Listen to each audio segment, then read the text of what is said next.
chicos, bueno, nos volvemos a encontrar, esta vez para hablar de un tema muy importante para ustedes como enfermeros, que son las infecciones asociadas al cuidado de la salud y infecciones intrahospitalarias, donde ustedes van a tener una participación muy activa en cuanto al control, a la prevención y al acompañamiento del paciente.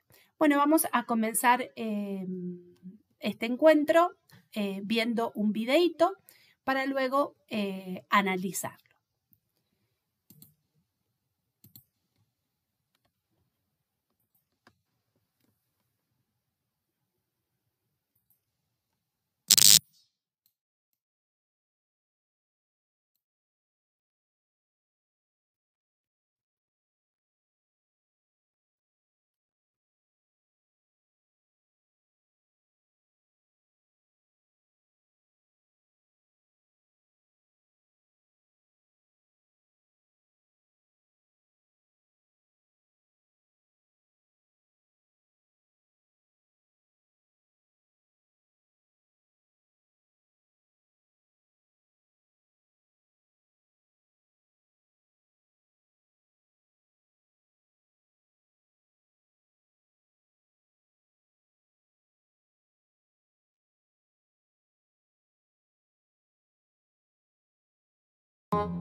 Bueno, duro el video, ¿no? ¿Qué les pareció? Fíjense de qué manera ustedes pueden intervenir de manera importante en la transmisión de agentes dentro de la institución, ¿no? Bueno, ahí hay miles de cosas que están mal, ¿no? No uso de guantes, no uso de ropa protectora, no lavado de manos, todo lo que no hay que hacer. Pero bueno, sucede.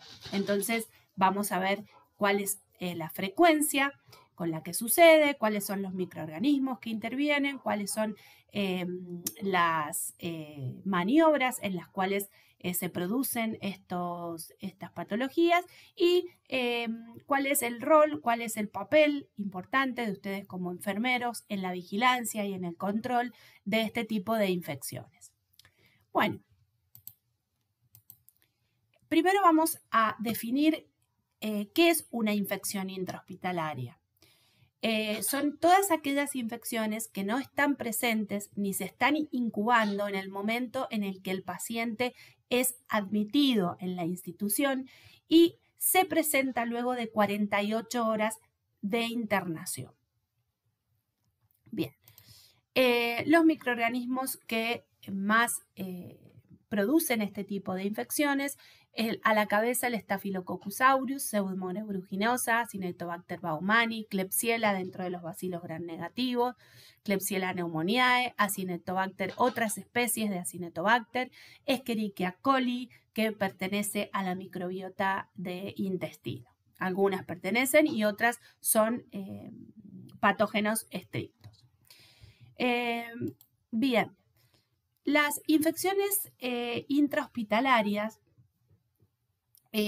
son infecciones que necesitan una bioseguridad específica, o sea, para poder controlarlas tenemos que tener todos los insumos necesarios como ropa de protección, como elementos de limpieza, elementos de asepsia, instrucciones adecuadas, métodos buenos de esterilización. Entonces, necesita una bioseguridad bastante específica. También hace que se genere cepas multiresistentes de bacterias debido al uso de antibióticos, ¿sí? Y todo esto hace que haya un aumento de la morbimortalidad. Bien.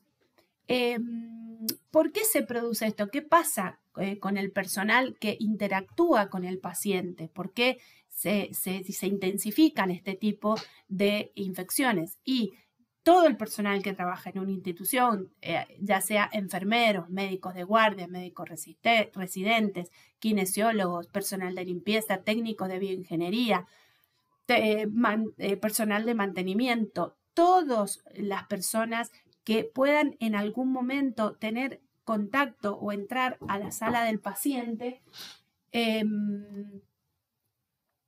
Entonces, todos estos autores, el problema es que no se lavan las manos, no se cambian los guantes entre paciente y paciente, no usan alcohol en gel, no usan blusones descartables, bueno, todo lo que ustedes pudieron apreciar en el video. Entonces, todas estas cosas llevan a un mal manejo del cuidado del paciente. Bien, ¿cuáles son los puntos importantes que tenemos que tener en cuenta en cuanto a la infección intrahospitalaria? Por ejemplo, el modo en el cual ingresa el germen al huésped, que ese ingreso puede ser por el ambiente, por una infección a partir del ambiente, del aire, de la sala de cirugía, una infección cruzada que venga de paciente a paciente o de enfermero a paciente o de médico a paciente, como la que observaban en el video, una infección endógena por la misma microbiota del paciente. Entonces, por ahí va a tener un portal de entrada y una manera de salida también. Es importante el agente microbiano, porque el agente microbiano, como ustedes ya lo vieron en los primeros teóricos, tiene una virulencia intrínseca, entonces va a depender de lo virulento que sea ese microorganismo, de las características del microorganismo, de la cantidad de microorganismo que se ponga en contacto con el paciente, es decir, del inóculo, y de la resistencia de ese microorganismo a los antimicrobianos. Otro punto importante es el huésped susceptible. La edad que tiene el huésped no es lo mismo una infección intrahospitalaria en un paciente de 80 años que en un paciente de 15 años. Depende mucho el estado inmune de cada paciente, de si posee enfermedades crónicas como diabetes, como tumores, como otras patologías que me pueden producir una disminución en el sistema inmune, y también va a depender de las intervenciones diagnósticas y terapéuticas que se le realicen al paciente. Entonces, todo esto va a hacer que también estas infecciones intrahospitalarias se vean favorecidas por los procedimientos que se van a realizar en cada paciente y el tiempo en que ese paciente va a permanecer en unidad de terapia intensiva o internado en una sala común. También va a depender. Y también es importante tener en cuenta para este tipo de infecciones el modo de transmisión del reservorio. Bien. Bueno, ¿cuáles son las frecuencias de este tipo de infecciones? Entonces, las infecciones intrahospitalarias más frecuentes son las de heridas quirúrgicas, las de las vías urinarias, es decir, infecciones urinarias, sobre todo en pacientes sondados. Infecciones de vías respiratorias, sobre todo en pacientes que están conectados a respiradores, inserciones de catéter vasculares, septicemias. En cuanto al lugar del hospital donde son más frecuentes este tipo de infecciones, tenemos las unidades de cuidado intensivo y los pabellones quirúrgicos y ortopédicos de enfermedades agudas. Entonces, todo esto se produce, tiene una mayor tasa en pacientes de edad avanzada, por supuesto, y aquellos pacientes que tengan enfermedades subyacentes y quimioterapia.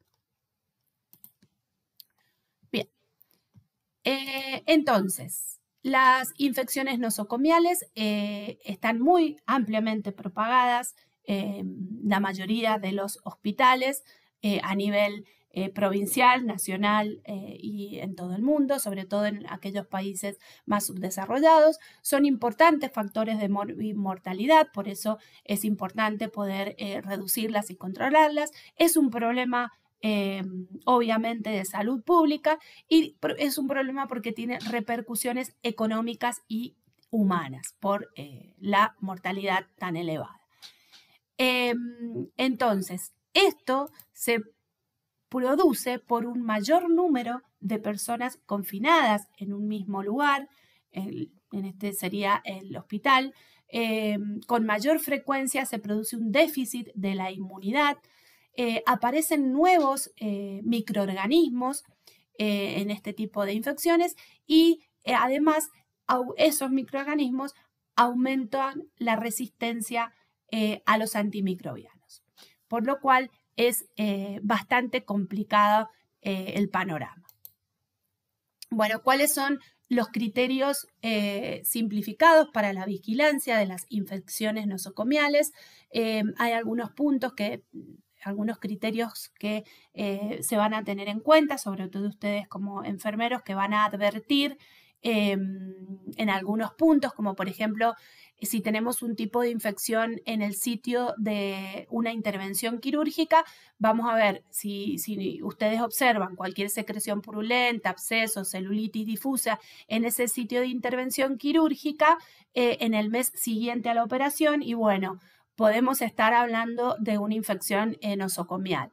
En el caso de una infección urinaria, si tenemos un cultivo de orina con resultados positivos, con 1 o 2 especies, y al menos con un 10 a la 5 bacterias por mililitro, son síntomas con síntomas clínicos o sin ellos, también podemos sospechar.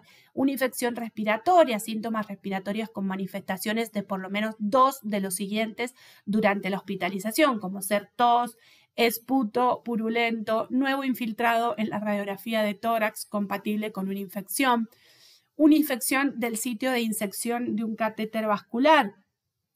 Podemos ver inflamación, linfangitis o una secreción purulenta en el sitio de inserción y eso nos hace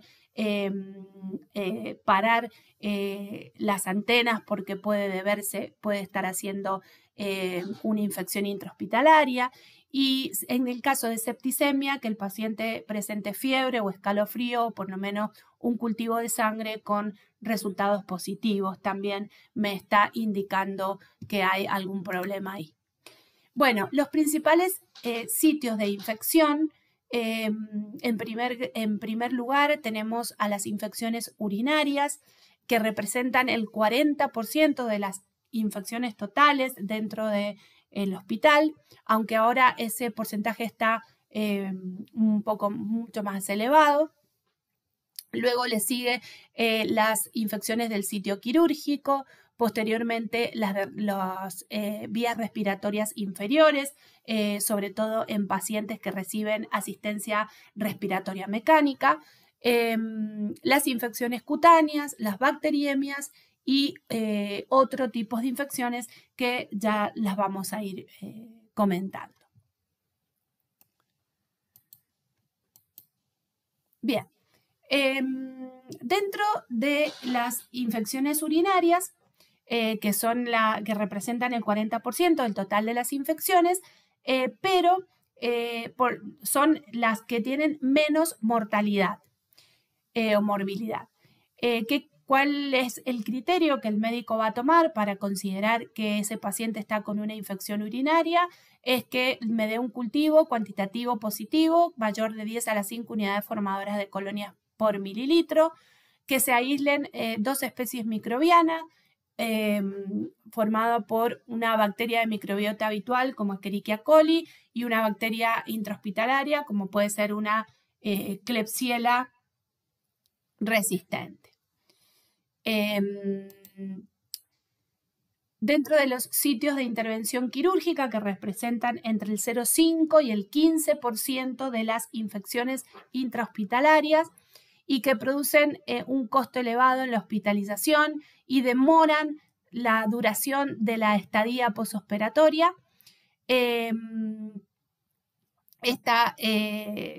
¿cómo vamos a definir clínicamente que el paciente tiene una infección en el sitio de intervención quirúrgica? Porque vamos a observar una secreción purulenta alrededor de la herida, en el sitio de inserción del drenaje o una celulitis de la herida, ¿sí? Este tipo de infección suele producirse o estar relacionada con la calidad de la técnica quirúrgica que se utilizó por parte del médico, por la presencia de un cuerpo extraño que puede haber quedado durante la cirugía, por la virulencia del microorganismo, obviamente, y por el grado de contaminación también durante el procedimiento, porque nosotros tenemos distintos tipos de procedimientos, algunos que son limpios, otros son limpios contaminados, otros son contaminados, otros son sucios, como por ejemplo las cirugías digestivas son cirugías que se consideran sucias, ¿sí? Porque tienen mucha carga microbiana. Y las infecciones durante la operación pueden provenir de forma endógena, es decir, de la propia microbiota del paciente, o en forma exógena de las bacterias del ambiente, del aire, del quirófano. Entonces, esa sería la situación.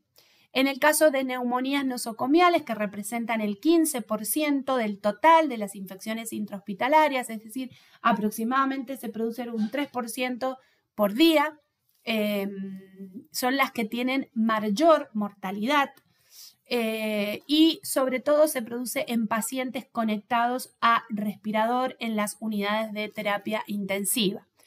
Esta neumonía se puede diagnosticar de dos maneras, como por diagnósticos específicos, donde el médico va a tomar muestras microbiológicas y las va a cuantificar a partir de muestras como las que les mencionamos en el trabajo práctico, como las que vamos a ver en el trabajo práctico este miércoles, que son el lavado broncoalveolar, las biopsias, el cepillo envainado, que luego va a ser llevado al laboratorio, allí lo van a procesar y van a cuantificar la cantidad de gérmenes y van a informar la resistencia a los antimicrobianos. Y el diagnóstico inespecífico es por la observación radiológica del paciente, donde vamos a ver una opacidad en el parénquima pulmonar, De todas maneras, estas neumonías también pueden ser endógenas,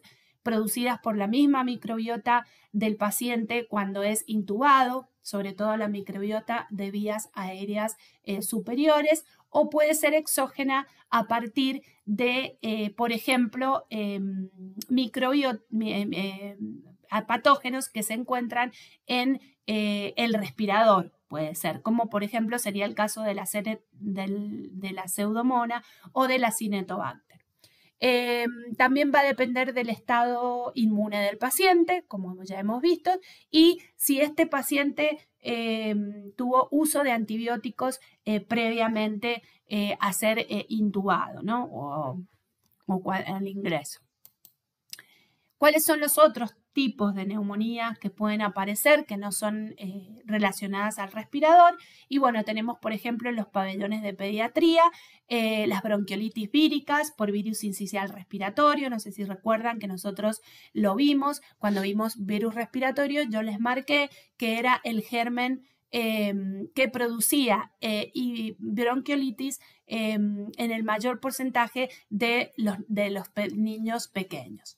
Después tenemos influenza virus y neumonías bacterianas, secundarios sobre todo en geriátricos, y en el caso de inmunocomprometidos pueden aparecer neumonías relacionadas con bacterias no muy comunes o más atípicas como la legionela o hongos miceliales como el Aspergillus. Y también neumonías producidas por tuberculosis con cepas multiresistentes.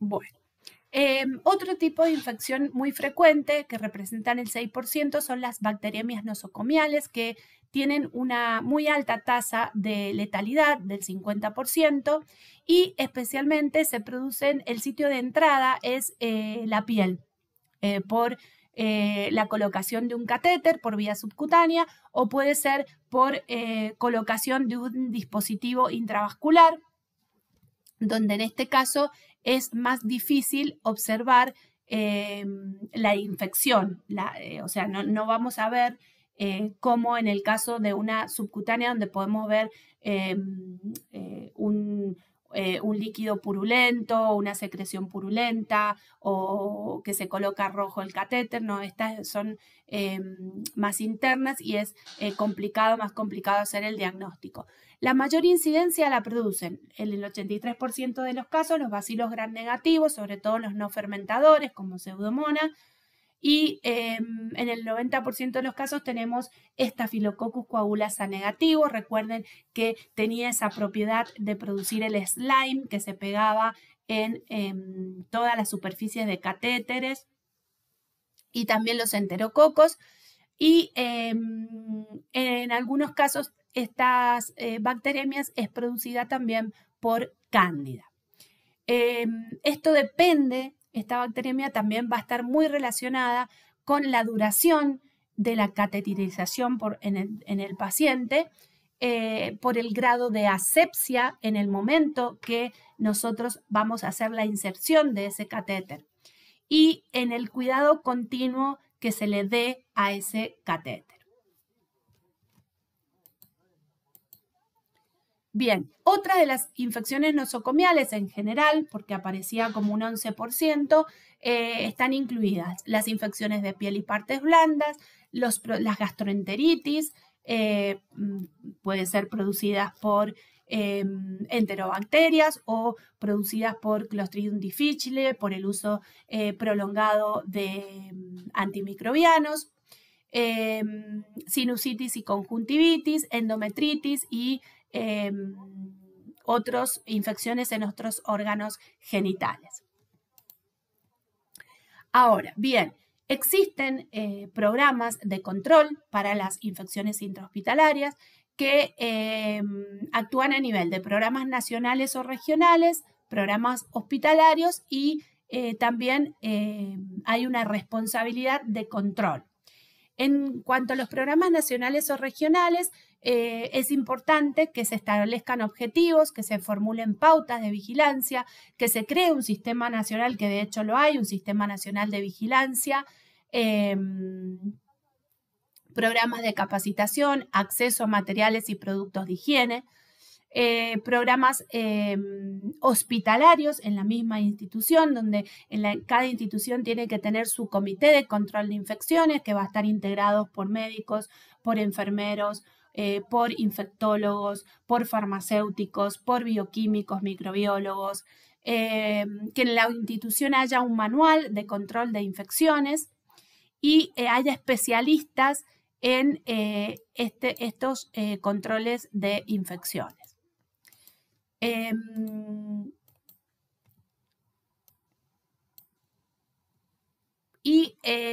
Sobre todo, para poder realizar este programa de control, necesitamos responsabilidad del control que en todos los participantes de una institución de salud, en la parte administrativa, del médico, del microbiólogo, farmacia, enfermería, de limpieza, de esterilización, de cocina. Todos se tienen que ver comprometidos para trabajar en conjunto y para poder disminuir esta problemática. Bien, fíjense que para las vigilancias de las infecciones nosocomiales tenemos 3 puntos importantes: los objetivos, las estrategias y los métodos que se van a utilizar. Dentro de los objetivos, ¿cuál es el objetivo de la vigilancia? Y bueno, reducir el número de infecciones hospitalarias y su costo. Para lo cual necesitamos personal consciente de las infecciones hospitalarias y de la resistencia a los antibióticos, vigilar la incidencia y la distribución. ¿Cuál va a ser la estrategia? Y bueno, tenemos características del sistema y calidad de datos. Entonces necesitamos oportunidad, simplicidad, flexibilidad, aceptabilidad, costos razonables, representatividad.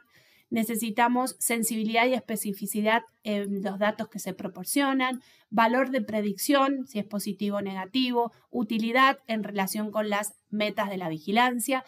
Y como método vamos a ver procesos de tasas de incidencia y tasas de prevalencia de infecciones nosocomiales, con una vigilancia activa, hacer estudios de prevalencia con vigilancia focalizada, o sea, orientada hacia un determinado sitio, hacia una determinada unidad. Es decir, por ejemplo, me enfoco en la prevalencia y la incidencia en unidad de terapia intensiva, o en pabellón 1 o en pabellón 2, dependiendo. Investigadores debidamente adiestrados tienen que participar, utilizar metodologías que ya estén normalizadas y tasas ajustadas según el riesgo para fines de comparación.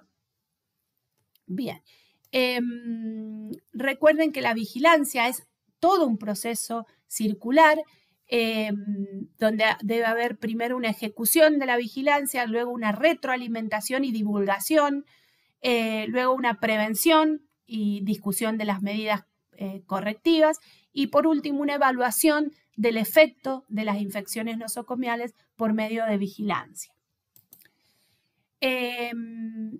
Para esto es muy importante el rol del enfermero en el seguimiento del paciente, para evitar errores de medicación y prevenir caídas del paciente, por ejemplo, para coordinar e integrar los múltiples aspectos en la calidad de atención directa al paciente, asistencia de calidad prestada a otros miembros del equipo de salud, como por ejemplo la asistencia que ustedes le van a brindar a los médicos, a los residentes, y es muy importante enriquecer a esa dotación de enfermeros, de personal, con mayor porcentaje de enfermeros profesionales y mayor relación enfermero-paciente.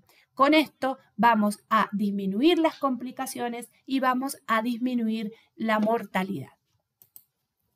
Por lo tanto, el papel del enfermero en cuanto a las infecciones relacionadas al cuidado de la salud: el enfermero debe crear en su lugar de trabajo un ambiente seguro, darle seguridad al paciente, cuidar que el paciente no sufra daño, y ese enfermero tiene que ser un enfermero que tenga conocimiento, un enfermero que tenga un título universitario, que sea estudiado, que tenga experiencia y también que sepa manejar el factor humano, que es la fatiga, las pocas horas de sueño que tienen los enfermeros hoy en día, por falta de personal sobre todo.